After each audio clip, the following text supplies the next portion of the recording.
પણ અટક્યા હોત હંમેશા છે ને ફોટો શેનો પડે ખબર? દુર્ઘટનાનો.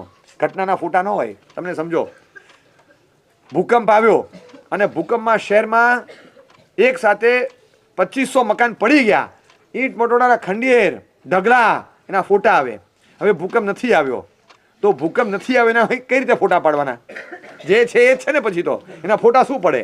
ભૂકંપ નથી આવ્યો, બચી ગયો તો શું બચી ગયો એના ફોટા ન પડે, પણ ભૂકંપ આવ્યો તો નુકસાન એના ફોટા પડે, 100% પડે. આમાં એવું છે કે કલાપુરુષ શ્રીમાં ન થયા હોત ને તો કલ્પના કરી શકો, બાકી ધ્રુજી જવાય એવું નુકસાન હતું શાસનને. પણ એ મહાત્મા થયા એનો ફોટો પડ્યો છે કે એ મહાત્માને ઉદારતાથી ખાલી અક્ષયરાજને સંપતલાલ જેવું, મને ખ્યાલ છે સાઉથમાં હતા ને કલાપુરુષમાં વિહાર કરી નીકળ્યા અને ખાસ કીધું પછી જતા હતા આ બાજુ કે આપણે મધ્યપ્રદેશ થઈને જવું છે. મધ્યપ્રદેશ થઈને જતી વખતે કીધું કે એક ચોમાસું રાજનાંદગાંવ કરવું છે. જે કચ્છમાં વિચર્યા, સાઉથમાં વિચર્યા, કે રાજનાંદગાંવમાં એક ચાતુર્માસ કરવું છે. તો કે કેમ?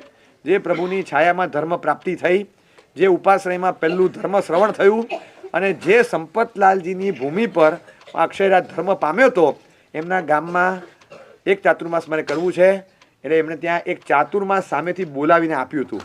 10 સંઘો વિનંતી કરે, સાહેબ પધારો, સાહેબ પધારો, આમ વિનંતી કરે ને જો ભચાઉમાં કે નલિયા કે જખૌ કે નાનકડા ગામમાં પણ જો કરે ને તો 200 જણા ઘર ખોલીને રહે ત્યાં આગળ. એવો પ્રભાવ અને આવી ભક્તિ હોવા છતાં એ સાવ મધ્યપ્રદેશના એ ગામમાં ગયા. કેમ મન ખેંચાયું કે વર્ષો પહેલાંની રાજનાંદગાંવની એક છબી કે ધર્મ અહીંયા પામ્યો, આ ભૂમિની પર હું ધર્મ પામ્યો, અહીંયા આગળ શેઠે મને ઉદારતાથી જે ધર્મની અનુકૂળતા કરી આપી, એ સંપતલાલજીના ગામમાં એક ચાતુર્માસ આપવું જોઈએ. કલાપુરુષ શ્રી મહારાજના મનમાં રાજનાંદગાંવ વસેલું. બોલો, બધાના કચ્છીઓના મનમાં એ વસેલા, પણ એમના મનમાં હતા ને સંપતલાલજી મારવાડી, એ વસેલા. કારણ કે એમને જોયું ઉપકારી હતા એ વખતનો ઉપકાર આચાર્ય પદ પર પહોંચ્યા પછી પણ ભૂલ્યા નથી. અને એ વખતે હું એમ્પ્લોયર હતા અને મને જે અનુકૂળતા કરી આપી ધર્મ શ્રવણની, આજે હું જે છું એ ત્યાંથી આવ્યો. ત્યારે લોકો છે ને કલાપુરુષ શ્રી મહારાજનું મૂલ્યાંકન નથી કરી શકતા, પણ કલાપુરુષ શ્રી મહારાજ સંપતલાલજીનું મૂલ્યાંકન કરી નહોતા શકતા કે આ કેટલી ઉદારતા કરી છે ને. કેવું મને